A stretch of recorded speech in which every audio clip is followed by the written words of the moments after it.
Bangsa yang menguasai pangan, maka ia akan menguasai dunia. Pada tahun 2045, masyarakat Indonesia diperkirakan berjumlah 500 juta sampai 1 miliar jiwa. Hal ini mengakibatkan peralihan lahan menjadi kawasan industri dan kota, serta cadangan makanan Indonesia menjadi berkurang. Di masa depan, Indonesia harus tetap berharap dan optimis bahwa kita mampu menjaga dan meningkatkan kesejahteraan pangan nasional. Memanfaatkan hasil kerja keras petani lokal merupakan salah satu langkah kecil untuk memulai peningkatan pangan nasional, karena kita ikut mampu mensejahterakan petani kita. Saat ini, marilah kita bergerak bersama. Sudah saatnya kita bersatu.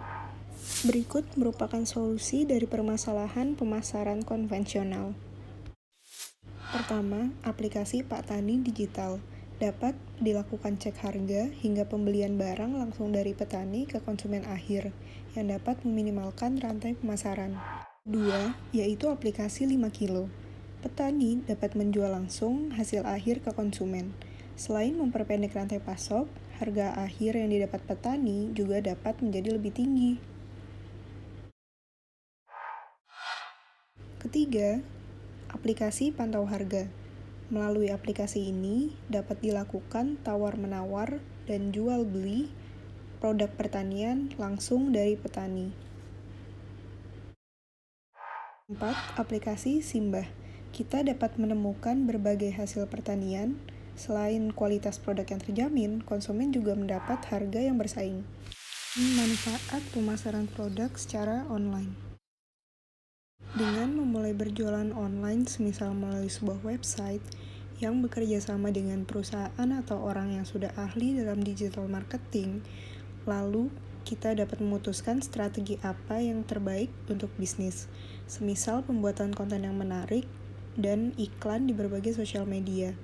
Melalui pemasaran online, konsumen dapat berasal dari berbagai wilayah yang hal itu dapat meningkatkan penghasilan dan keuntungan yang dapat kita peroleh. Assalamualaikum warahmatullahi wabarakatuh. Perkenalkan, nama saya Fitri Rohmadani. Saya dari kelas C. NIM saya 230321100051. Di sini saya akan memberikan video reaksi tentang sebuah pemasaran produk melalui online, dan saya akan memberikan solusinya yang lebih tepat tentang video tersebut. Di video ini menjelaskan pemasaran produk pertanian dengan secara online untuk meningkatkan harga jual produk dan memperpendek rantai pemasaran. Dan di tahun 2045 di Indonesia itu tambah banyak.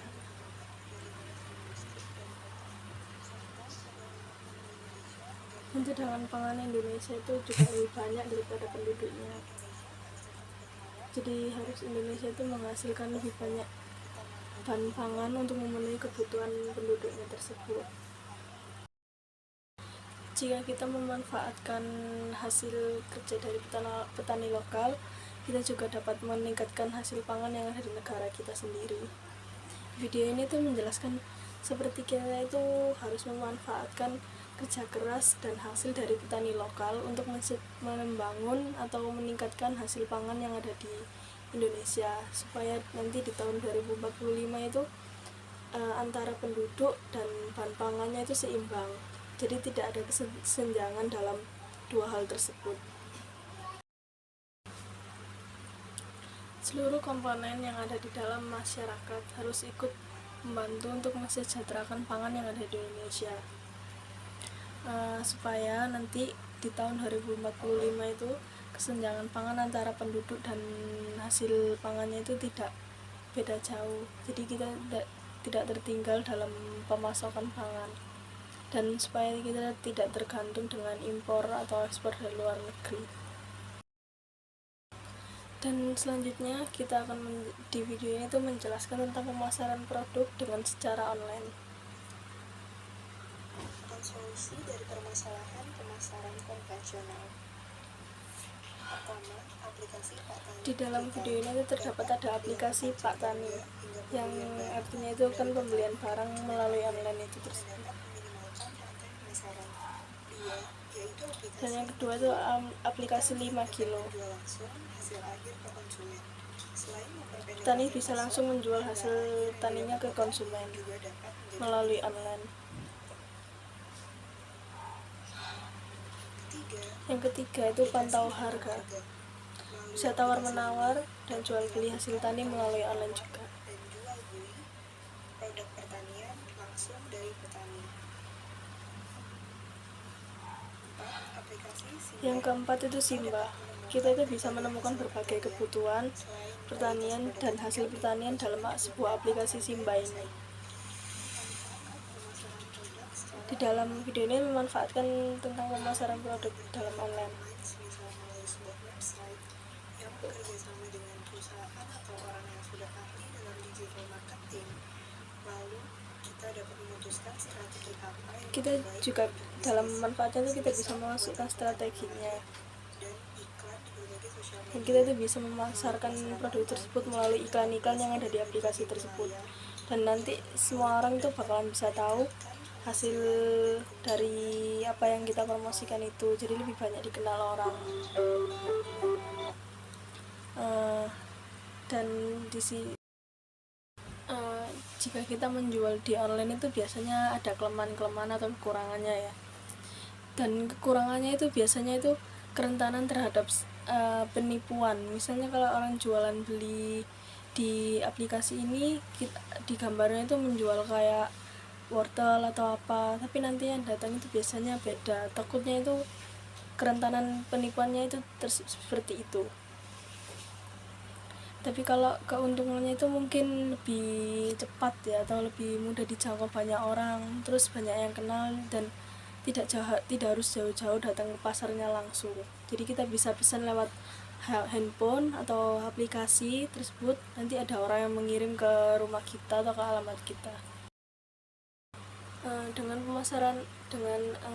pemasaran produk secara online, supaya pelanggan kita semakin banyak itu kita harus bisa memberikan penawaran yang lebih murah, atau kita pokoknya harus bisa menjalankan hubungan baik dengan pelanggan, supaya pelanggan kita semakin banyak, supaya promosi kita itu juga semakin luas, dan banyak yang lebih minat dengan apa yang kita jual melalui online tersebut. Dan yang paling penting itu kita harus memvalidkan aplikasi kita supaya tidak adanya penipuan-penipuan dan tidak menghilangkan pelanggan yang kita sudah kumpulkan banyak tersebut. Dalam menjual produk melalui online itu kita juga harus tahu tren-tren apa yang paling banyak orang-orang beli dan paling banyak orang-orang cari. Jika kita bisa mengikuti arus atau tren yang sedang berkembang, dan produk kita itu juga mengikuti tren tersebut, orang-orang itu akan tertarik, seperti mau membeli ini tuh tertarik, dan kita tuh harus selalu update apa yang harus kita jual dan apa yang mereka butuhkan.